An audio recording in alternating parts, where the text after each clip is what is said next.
आज दर्पण पढ़ेंगे, ठीक है। देखिए दर्पण के बारे में, सबसे पहले दर्पण के बारे में बताएंगे कि दर्पण किसे कहते हैं, है ना बाबू। किस प्रकार से रहेगा, किस तरह से रहेगा, उसको कहेंगे कि दर्पण है कि नहीं है, यानी दर्पण की परिभाषा को जान लेते हैं, ठीक है। दर्पण, दर्पण वह चिकनी और चमकीला सतह होता है, यानी दर्पण उसको कहेंगे कि जिसका जो सतह होती है, कोई एक भी सतह जो क्या होना चाहिए, चिकना होना चाहिए और चमकीला होना चाहिए, जो नियमित रूप से यानी नियमित अर्थात उसको बोल रहा है कि नियमानुसार, नियम के अनुसार क्या करे, प्रकाश को काची कर दे, परिवर्तित कर दे। प्रकाश जो होती है उसको क्या कर देती है, प्रवर्तित अगर कर देती है, तब उसको कह सकते हैं कि क्या है, वो दर्पण है। और जो प्रकाश चिकनी, तो हमारा जो कभी कभी देखते होंगे कि बहुत सारा चिकन होता है, कोई भी पत्थर चिकना हो जाता है ना। आजकल प्लेट भी बहुत चिकने आते हैं, आता है कि नहीं। लेकिन क्या बोल रहा है कि वैसा वस्तु कहिए, वैसा या तो वैसा दर्पण कहिए, तो वैसा कांच कहिए जो वह चिकनी तथा और चमकीला हो। उसकी सतह कौन होना चाहिए, चिकनी और चमकीला, जो नियमित रूप से यानी नियम के अनुसार अर्थात नियमानुसार प्रकाश को परिवर्तित करती है, यानी प्रकाश को परिवर्तन कर देता है ना। उसे क्या कहते हैं, दर्पण कहते हैं, ठीक है।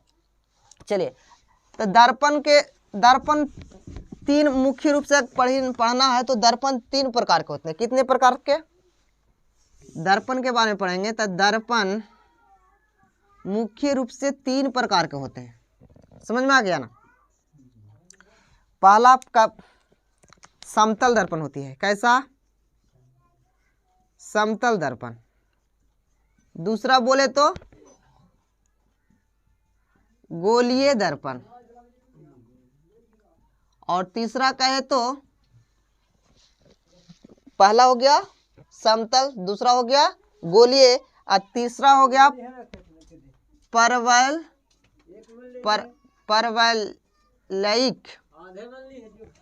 परवलयिक ओ सॉरी परवलयिक दर्पण। क्या बोल लिखे, परवलयिक दर्पण। यानी दर्पण तीन प्रकार के होते हैं, समतल दर्पण, गोलीय दर्पण, परवलयिक दर्पण, है ना। तो ये सब एकक होता है, ये भी एक होता है, ये भी एक होता है। लेकिन जो गोलीय दर्पण होती है, गोलीय दर्पण तीन प्रकार के होते हैं, दो प्रकार के होते हैं। कितने प्रकार के, गोलीय दर्पण सिर्फ होती है जो दो प्रकार के होती है, सुन लीजिए। एक होता है अवतल दर्पण,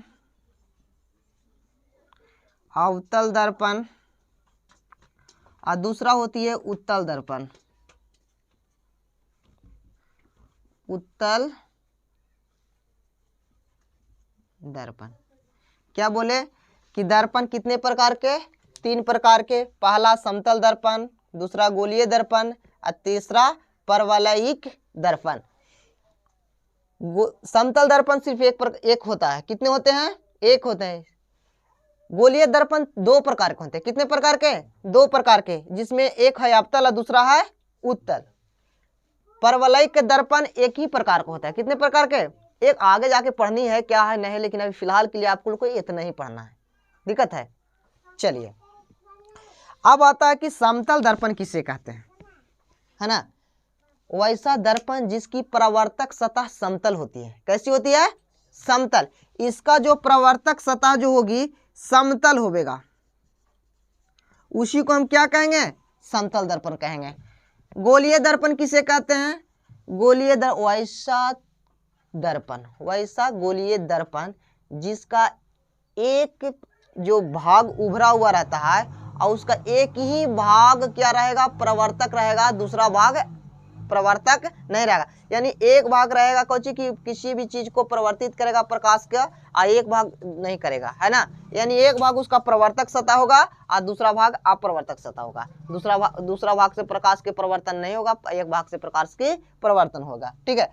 परवलयाकार, परवलयिक कहने का मतलब पता चल रहा है कि परवल के आकार का, कैसा आकार का, परवल न, यानी कहने का मतलब गोल नहीं होगा, इस प्रकार से परवल के आकार के होगा ना बाबू, उसी को ऐसा दर्पण को कहते हैं परवलयिक दर्पण। क्या बोले, इस प्रकार से रहेगा, किस प्रकार से, परवलयिक आकार का होता है दर्पण, उसी को हम परवलयिक दर्पण कहते हैं। अब इस सबको क्या करते हैं, एक एक करके सबकी परिभाषित कर देते हैं। ठीक है, इतना उतार लीजिए।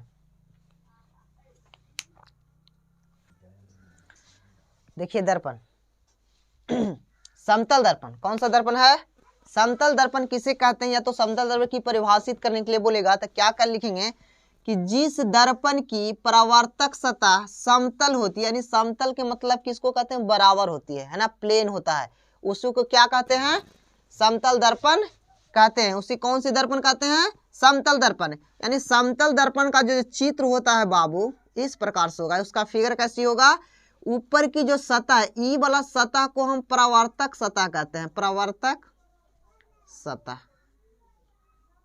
समझ रहा ना, ऊपर जो नीचे डॉट हुआ है उसी को हम कहते हैं रजित, यानी रजित माने कहने का मतलब जो पेंट किया हुआ रहेगा, क्या क्या रहेगा, एक सतह को रजित किया रहेगा, पेंट किया रहेगा, और दूसरी सतह रहेगा जो परावर्तक सतह रहेगा। कौन सा सतह, परावर्तक सतह, जहां से प्रकाश की किरणें परावर्तित होती है। ठीक है, तो क्या बोले कि समतल दर्पण के जिस दर्पण की परावर्तक सतह कैसी होती है, समतल होती है, उसे हम समतल दर्पण कहते हैं। चलिए ये वाला क्लियर है। नेक्स्ट देख लीजिए, अब है दूसरा है गोलीय दर्पण। दूसरा कौन सी दर्पण है, गोलीय दर्पण। पहला था समतल दर्पण, दूसरा है गोलीय दर्पण। गोलीय दर्पण किसे कहते हैं, जिस दर्पण की परावर्तक सतह किसी खोखले गोले का एक भाग हो, माने कहने का मतलब कोई भी एक गोल होगा, वो कांच का एक टुकड़ा होगा, कैसा, कांच का एक गोल होगा, एक भाग, कौन सा भाग, एक भाग, जब भी होगा तो एक भाग या तो प्रवर्तक सतह होगा, एक होगा अप्रवर्तक सतह। यहाँ पे लिखे हैं कि जिस दर्पण की प्रवर्तक सतह किसी खोखले गोले का, माने कोई भी गोला, खोखला माने खाली अंदर से रहेगा ना, खोखले गोले का एक भाग हो, किसी एक भाग हो, ये ना कि जैसे कि मान लिया जाए कि गोल है तो इसका कोई एक भाग या तो ई भाग रहे या तो ई भाग रहे, कोई एक भाग, क्या एक भाग क्या होना चाहिए, प्रवर्तक सतह हो जाए ना, कि दोनों ना, जैसे कहने का मतलब ई जो ई खोखला गोला का कोई काटा हुआ है तो इसका या तो ये भाग, ये बाहर वाला भाग प्रवर्तक सतह होगा या तो अंदर वाला भाग प्रवर्तक सतह, कोई एक भाग होना चाहिए। कौन सा, प्रवर्तक सतह होता है, उसी को हम कौन सा दर्पण कहते हैं, गोलीय दर्पण कहते हैं। गोलीय दर्पण कांच के एक टुकड़ों को रजित करके बनाया जाता है, यानी कांच का जो टुकड़ा होता है उसमें एक भाग को रजित यानी क्लाई करके, यानी पेंट करके उसको बनाया जाता है। समझ में आ गया। जैसे कि देख लीजिए यहाँ पे क्या देख रहे हैं कि ये गोलीय दर्पण है ना बाबू, ये डॉट डॉट से दर्शाए, इसका मतलब ये भी गोले है ना, लेकिन इसको डॉट से इस चलते दर्शाए कि जो यहाँ पे देख ले ऐसे करके दर्शाए, वो जो क्लाई किया हुआ है, ऐसे किए हुए हैं ऐसे करके, ये क्या है, एक कलाई किया हुआ है, कलाई मन होता है पेंट किया हुआ है, और जो जिस ओर कलाई किया हुआ नहीं है वो भाग आपका प्रवर्तक सतह है, जहां पे प्रकाश की किरण को जो होगा प्रवर्तित हो सकती है ना।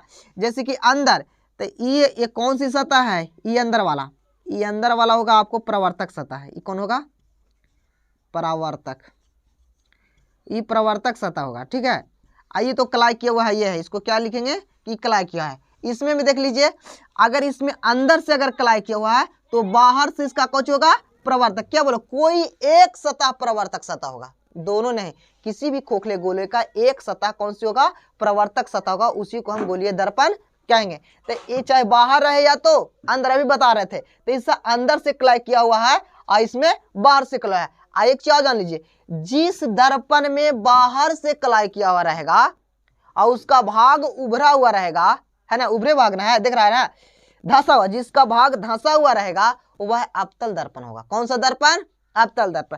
तो इसको हम बोल सकते हैं कि बाहर से कलाई किया हुआ, इसका भाग धंसा हुआ, देखो धंसल है ना, तो इसको अवतल दर्पण भी कह सकते हैं, कह सकते नहीं है। कौन सा दर्पण, अवतल दर्पण। जिस भाग का परावर्तक सतह उभरा माने उठा हुआ रहे, देखिए ये परावर्तक सतह उभरा ऊंचा होल है और एक भाग कलाई किया हुआ रहे, उसे हम उत्तल दर्पण कहते हैं। कौन सा दर्पण, उत्तल दर्पण। क्या समझ में आया, दिक्कत है, गोलीय दर्पण कहेगा तो बता दीजिएगा, उत्तल अवतल समझ में आया, उत्तल अवतल को फिर से हम परिभाषित करते हैं, परिभाषा देखिए अलग अलग फिगर बना के बना देते हैं कि किसको उत्तल कहेंगे किसको अवतल कहेंगे। ऐसे परिभाषा से तो पता चल रहा है कि जिसका जो परावर्तक सतह धंसा हुआ रहे और एक पट्टी कलाई किया रहे उसे हम अवतल दर्पण कहेंगे। उत्तल दर्पण किसे कहेंगे? जिसका परावर्तक सतह उभरा हुआ रहे, है ना, और उसका एक भाग धंसा हुआ रहे, उसको हम उत्तल दर्पण कहते हैं। कोई दिक्कत नहीं ना है, तो उतार लीजिए इसको।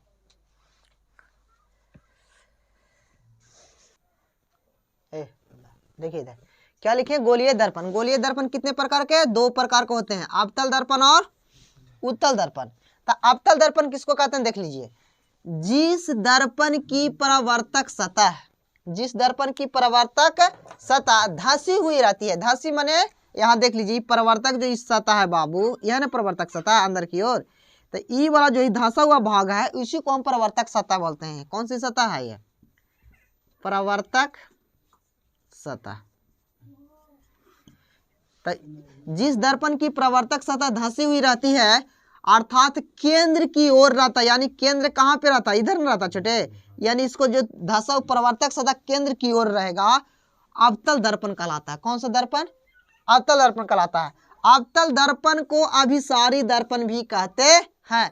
अवतल दर्पण को कौन सा दर्पण कहते हैं? अभिसारी दर्पण। तो ये क्वेश्चन आपको हमेशा पूछता है कि अवतल दर्पण को अभिसारी दर्पण क्यों कहते हैं। तो आप जानते हैं कि अभिसारी किरण किसे कहते हैं, पढ़ाए थे ना, तो इसको लिखवाएंगे कि अवतल दर्पण को अभिसारी दर्पण क्यों कहते हैं। ठीक है, अभी ये भी इतना जान लीजिए कि अवतल दर्पण को अभिसारी दर्पण कहते हैं। आपको ऑब्जेक्टिव पूछेगा कि किस दर्पण को अभिसारी दर्पण कहते हैं, तो अवतल दर्पण होगा, है ना बाबू?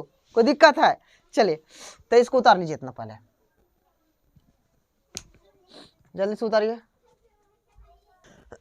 चलो रे देख हुआ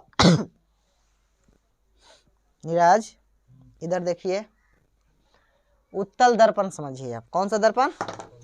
उत्तल दर्पण। देखो उत्तल दर्पण किसको कहता है? जिस दर्पण की परावर्तक सतह उभरी हुई रहती है। उभरी मतलब समझता है? उठा हुआ रहे। कैसा रहे? उठा। यानी कहने का मतलब है कि इस प्रकार से रहे, यानी कि नीचे वाला हो गया जो कोची हो गया धंसा हुआ, और ऊपर वाला कोची है उभरा हुआ रहता है, तो उसी को हम कौन सा दर्पण कहते हैं? उत्तल दर्पण। अभी बताए कि जिस दर्पण की परावर्तक सतह धंसी हुई रहती है, यानी कि जिधर कलाई किया हुआ ना रहता, धंसल नीचे रुके ना है, तो कौन सा दर्पण? अवतल दर्पण, है ना। तो क्या बोले इसमें कि जिस दर्पण की परावर्तक सतह उभरी रहती है अर्थात केंद्र की विपरीत दिशा में रहती है, यानी केंद्र रहता है इधर ना, मान लिया जाए कि जैसी कोई गोलाकार होता है ताकि पूरे इसी तरह से ना मिलेगा बाबू, तो केंद्र है ना बीच में ना होगा, लेकिन क्या है कि इसकी परावर्तक सतह जो होता है जो बाहर की ओर होता है, कहाँ? केंद्र से विपरीत दिशा में, दूसरी दिशा में होती है, और इसका जो प्रवर्तक सतह जो उठा हुआ रहता है, उभरी हुई रहता है ना, उसी को हम कौन सा दर्पण कहते हैं? अवतल दर्पण कहते हैं। इसे अपसारी दर्पण भी कहते हैं। उत्तल दर्पण को कौन सा दर्पण कहते हैं? अपसारी दर्पण। और अवतल दर्पण को कौन सा दर्पण? अभिसारी दर्पण। आपको पूछेगा ऑब्जेक्टिव में कि किस दर्पण को अपसारी दर्पण कहते हैं, तो उत्तल दर्पण। या तो पूछेगा किस दर्पण को अभिसारी दर्पण कहते हैं, तो अवतल दर्पण। क्या समझ में आ रहा है? अभी से तू देख लो, ठीक है ना। चलिए तो इसको उतार लीजिए। आज नींद बहुत ज्यादा आ रही है, वो वजह से हो रहा है ना। देखिए इधर से परवलयिक दर्पण, है ना। दर्पण के को बताए थे कि दर्पण 3 प्रकार के होते हैं, समतल दर्पण, गोलीय दर्पण और परवलयिक दर्पण। तो दोनों दर्पण के बारे में बता दिया। तीसरा दर्पण कौन है? परवलयिक दर्पण। तब परवलयिक दर्पण किसको कहते हैं? वैसा दर्पण जो पूर्ण रूप से कौची नहीं रहता है, गोल नहीं रहता है ना बाबू। लिखे हैं कि वह दर्पण जो पूर्ण रूप से गोलीय नहीं होता है, यानी गोल नहीं होता है ना बाबू, उसे कौन सा? परवलयिक दर्पण कहते हैं। बहुत आसान परिभाषा है ना, एकदम तुरंत आ जाएगा। क्या बोलेंगे कि वैसा दर्पण जो पूर्ण रूप से गोल नहीं होता है, यानी गोलीय नहीं होता है, उस दर्पण को परवलयिक दर्पण कहते हैं। परवलयिक कहने का मतलब परवल क्या कहकर, परवल देखने के कैसा होता है, उस ऐसे ही नहीं होता है बापू, परवल हो इस प्रकार से होता है, यानी इस दर्पण का, परवलयिक दर्पण का फिगर इस प्रकार से होगा। कोई दिक्कत? समझा गया ना? बना लीजिएगा। चलिए ठीक है, उतार लीजिएगा।